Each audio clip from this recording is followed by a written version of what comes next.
Leo tulikuwa kwenye mchakato wa uchaguzi wa kuchagua viongozi, na alhamdulillah nawaahidi waandishi wa habari wa Kiislamu kwamba tutashirikiana nao vizuri kwa pamoja na kulinda haki zao, kwa sababu kila jambo la Uislamu linaonekana liko nyuma.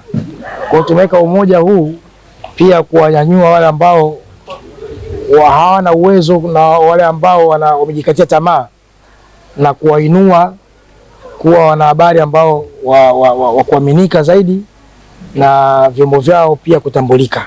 Ushauri wangu kwa wale ambao bado hawajaingia katika umoja huu, tunawaomba Watanzania nzima wa umoja wa Uislamu au wanahabari wa Kiislamu Tanzania, basi waje wajiunge kwenye umoja huu ili tupate ushirikiano mmoja, kuwe na nguvu moja, kwani Mwenyezi Mungu anasema kwamba umoja ni nguvu. Fursa nyingi za tutazifanya kupitia umoja huu, kuandaa makala mbalimbali za Uislamu, kwani historia za Kiislamu mbalimbali hapa zimepotea na hakuna mtu ambao kuzisemea hizo historia. Ni sisi wenyewe ndio ambao tunatakiwa kuzisimulia na kuzieneza. Sasa phase ya kwanza tumeshamaliza, na phase ya pili nini tunaenda kufanya? Kimsingi hatua inayofuata sasa ni kusajili chama. Ndio hatua inayofuata ambayo kimsingi iko kwenye idara yangu. Natakiwa tupambane ndani ya miezi mitatu tushakamilisha, ndio ahadi niliyoitoa mchakato. Baada ya kuwa tumesajili, hatua inayofuata sasa ni kuanza kuchagua zile kamati mbalimbali za kitendaji. Kuanzia hapo, hatua inayofuata ni watu kuwa na vitambulisho, ithibati, kwenda kozi fupi.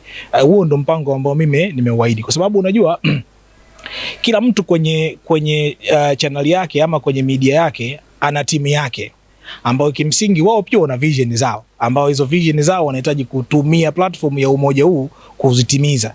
Mtu akikwama aje hapa tu tumsaidie ili atimize. Kwa mimi nachopenda kuahidi kwamba as long as nimejikomiti nitafanya vile, na Mungu naomba anisaidie, lakini kikubwa zaidi, ili jambo siwezi kufanya peke yangu bila kushirikiana nao. Ni lazima tushirikiane wote.